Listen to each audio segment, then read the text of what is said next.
सभी दोस्तों को नमस्कार। मैं चंदन लटवाल आज फिर आपके सामने एक नई जानकारी लेके आया हूँ। आज हम बात करेंगे मानसिक स्वास्थ्य के बारे में, जिसमें अभी तक शायद बहुत लोगों में एक भ्रम है कि मानसिक स्वास्थ्य खाली रोगों की ही बात करता है। मानसिक स्वास्थ्य में हम बात करें तो सर्वप्रथम मानसिक स्वास्थ्य को एक वैज्ञानिक किलफोर्ड बियर्स ने 1908 में पहली बार अपनी पुस्तक मानसिक स्वास्थ्य आरोग्य विज्ञान में मानसिक स्वास्थ्य शब्द का वर्णन किया था। 1908 में मानसिक स्वास्थ्य विज्ञान परिषद की स्थापना अमेरिका में हुई, जिस परिषद के 3 मुख्य कार्य थे। पहला, मानसिक स्वास्थ्य की रक्षा। दूसरा, मानसिक रोगों की रोकथाम। तीसरा, मानसिक रोगों का उपचार। यह 3 कार्य उस परिषद के मुख्य अंग कहें या मुख्य कार्य कहें, यह थे। अगर हम बात करें मानसिक स्वास्थ्य के बारे में तो सर्वप्रथम हम बात करेंगे मानसिक स्वास्थ्य के मन की। मन का वर्णन सर्वप्रथम ऋग्वेद में मिलता है। ऋग्वेद में मन को 2 गुणों से युक्त बताया है। पहला, ज्ञान। दूसरा, कर्म। तो अब हम बात करते हैं मन की। तो मन एक मनुष्य के अंदर एक ऐसी युक्ति है जो पूरे ब्रह्मांड में सबसे तेज दौड़ने वाली या चलने वाली एक युक्ति कहेंगे। मन से तेज शायद ही संसार में कोई ऐसी चीज़ है जो दौड़ती होगी। अभी हमारा मन इस कमरे में है, तो अभी हम ब्रह्मांड में भी अपने मन के द्वारा पहुंच सकते हैं, और उसी के द्वारा हम अपनी मनोवृत्ति भी बनाते हैं। तो मन हमारी लाइफ में काफ़ी इम्पोर्टेंट है। मन के द्वारा ही हम सही गलत या कोई खाने की वस्तु है तो ये सब हमारा मन ही कराता है। हम जो करते हैं अपनी लाइफ में, अपने जीवन में, हमारी जो दिनचर्या है, रात्रिचर्या है, वो सब मन के ही वश में है। मन को वश में करने के लिए ऋग्वेद में कई उपाय भी बताए हैं। पतंजलि ने भी मन को वश में करने का उपाय बताया था, अभ्यास और वैराग्य। मन के बारे में एक बात और कहते हैं कि मन तीनों लोकों में भ्रमण करने वाली एक युक्ति है।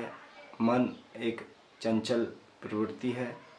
यह मन ही है जो इंद्रियों को घोड़े के समान दौड़ने से रोकती है। मन के द्वारा ही हम अपने सभी कार्य करते हैं। कुछ कार्य अपूर्ण भी हमारे इसी मन के कारण ही रहते हैं कि हम अपने उद्देश्यों से विमुख हो जाते हैं। श्री कृष्ण की बात करें तो गीता में वो कहते हैं अर्जुन से कि अपनी वृत्तियों को वश में करो और उसको मुझ में लगा लो, तो तुम्हारा कर्म निष्काम कर्म होकर रहेगा। तो श्री कृष्ण से अर्जुन कहते हैं मैं अपने चित्त वृत्तियों को कैसे वश में करूं। तब वो बताते हैं कि अभ्यास और वैराग्य से आप चित्त वृत्तियों को रोक सकते हैं। जो हमारी चित्त वृत्तियाँ हैं वही हमें अपने उद्देश्यों से भटकाती हैं। अपने कोई भी दृढ़ संकल्प को तोड़ने में हमारी चित्त वृत्तियाँ ही प्रमुख भूमिका निभाती हैं। यह चित्त वृत्तियाँ ही हैं जो हमें सही और गलत का भान न रहकर जो वर्तमान समय में हमें अच्छा लगता है हम वही करने लग जाते हैं। तो चित्तवृत्तियों को वश में करना भी काफ़ी ज़रूरी होता है। मानसिक स्वास्थ्य में हम ईर्ष्या, द्वेष, कुंठा, भंगनासा इन चीज़ों को ले सकते हैं, क्योंकि यही वो तत्व हैं जो हमें मानसिक रोगों से पूर्ण बनाते हैं। यही वो चीज़ें हैं जो हमें मानसिक रोगी बनाते हैं। अगर हम राग, द्वेष, कुंठा आदि के शिकार ना हों तो हम मानसिक स्वस्थ कहलाएंगे। अब बात करें उपनिषदों की, तो उपनिषदों में मन को एक सूक्ष्म युक्ति बताया गया है।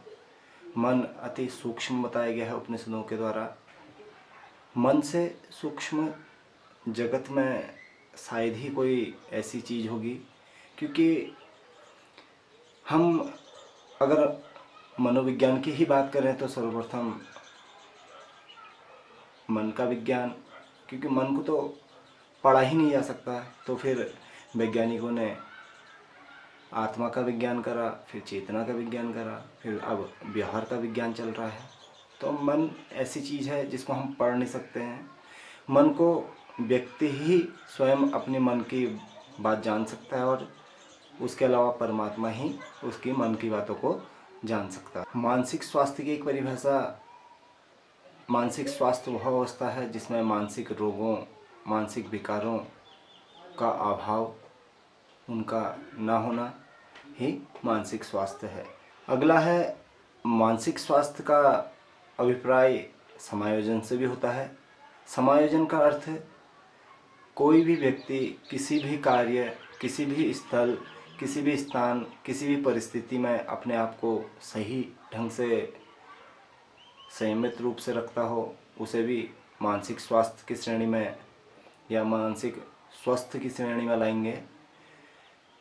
अगर कोई भी व्यक्ति किसी भी कार्यक्रम में जाता है या किसी भी धर्म में या किसी कल्चर में या कहीं किसी भी कार्य में, अच्छे बुरे, सामाजिक, आर्थिक, राजनीतिक, धार्मिक, किसी भी परिस्थिति में रहता है और वो अपने आप को उसी के अनुरूप ढाल लेता है, तो उसे भी हम क्या कहेंगे? मानसिक स्वस्थ व्यक्ति बताएंगे उसे भी। क्योंकि अगर वो अपने आप को परिस्थितियों के हिसाब से नहीं ढाल सकेगा तो वह मानसिक स्वस्थ नहीं रहेगा।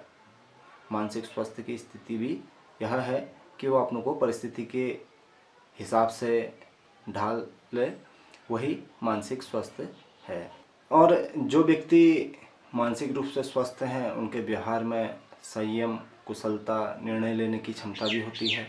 वह सही निर्णय लेते हैं, वह संयमित रहते हैं, किसी भी स्थिति में क्रोध नहीं करते हैं और कोई भी ऐसा अनुचित कार्य नहीं करते हैं जिससे समाज का नुकसान हो या किसी व्यक्ति का नुकसान हो।